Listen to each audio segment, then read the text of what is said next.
मोदी जी ने शपथ तो ले ली, तीसरी बार प्रधानमंत्री भी बन गए, मगर जिस बैसाखी के दम पर आज वो खड़े हैं वही बैसाखी उन्हें आंख दिखा रही है। और वो एक शेर है ना कि हजारों ख्वाहिशें ऐसी कि हर ख्वाहिश पर दम निकले। बस बिल्कुल वही हाल कर रखा है मोदी का उनकी बैसाखी वाली सरकार ने। सरकार तो जैसे तैसे बना ली, मगर अब डिमांड इतने कि हर डिमांड पर मोदी जी की सांसें फूल रही हैं। नमस्कार, आदाब, आप देख रहे खबर अड्डा और मैं हूं आपके साथ सुम्बुलीरम। 2014 में मोदी लहर में सवार बीजेपी 2024 आते आते उसकी सांसें इतनी फूल गईं कि बहुमत से कोसों दूर चली गई।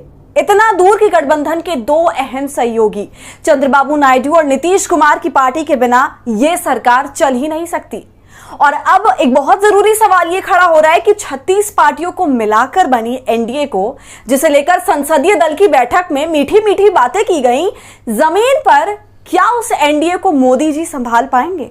ये एक सवाल अब हर किसी के मन में मंडरा रहा है, क्योंकि मोदी जी के अब ऐसे दिन आ गए हैं कि उनके सहयोगी पार्टियां जो कभी आगे उनके चू तक नहीं करती थी, अब वो आंखें दिखा रही हैं। और इन सब में महाराष्ट्र सबसे आगे है। आप ये आज तक के आर्टिकल देखिए जिसमें लिखा है कैबिनेट गठन के बाद भी महाराष्ट्र बन सकता है बीजेपी के लिए सिरदर्द। शिंदे अजीत पवार की पार्टी किन डिमांड्स को लेकर नाराज है? तो भाई जबरदस्त घमासान मचा हुआ है। महाराष्ट्र लगातार सुर्खियों में रहा है, जहां चुनाव के लिए दो पार्टियों को तोड़कर 4 पार्टियां बना दी गईं, जहां घूम घूम कर मोदी जी ने उद्धव ठाकरे के लिए नकली शिवसेना कहा। उस महाराष्ट्र ने असली और नकली का मोदी जी को फर्क बता दिया। तो अब बीजेपी के पसीने छूट रहे हैं। और चूंकि इसी साल के अंत में महाराष्ट्र में चुनाव होने हैं और भाजपा की परफॉर्मेंस यहां बिलो एवरेज रही है, इसलिए महाराष्ट्र में कुछ भी खेला हो सकता है। जो पार्टियां टूटी हैं वो वापस जुड़ सकती हैं। तो आप हैरान मत होइएगा जब ऐसा हो।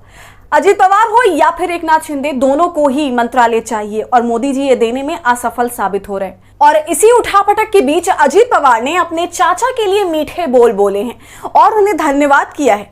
वो कहते हैं 1999 से शुरू हुई एनसीपी को 25 साल हो गए। 24 साल तक पार्टी का नेतृत्व करने के लिए चाचा शरद पवार को धन्यवाद देना चाहता हूं। तो समझ रहे हैं ना आप। इसके अलावा उद्धव ठाकरे की पार्टी से जो विधायक गए थे वो भी उद्धव ठाकरे के दोबारा से संपर्क में हैं। तो महाराष्ट्र में बीजेपी की ये हालत हो गई है। और ये केवल महाराष्ट्र तक नहीं है, ये आग अब झारखंड तक भी पहुंच गई है। झारखंड का एक दल है आजसू के चंद्र प्रकाश चौधरी को चुनावी मैदान में एनडीए की टिकट से उतारा गया था और गिरिडीह सीट से चंद्र प्रकाश चौधरी चुनाव जीते। अब आजसू कह रही है कि हमें भी उम्मीद थी कि कैबिनेट में जगह मिलती, मंत्री पद मिलता। आज तक ने इस पर भी एक खबर करी है। एनडीए का एक और सहयोगी दल मंत्री पद ना मिलने से नाराज, कहा सभी को मिले सम्मान।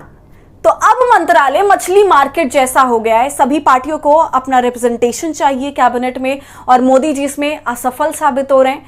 इसलिए सवाल यही खड़ा होता है कि इस तरह कहां तक खींच पाएंगे वो पार्टी को।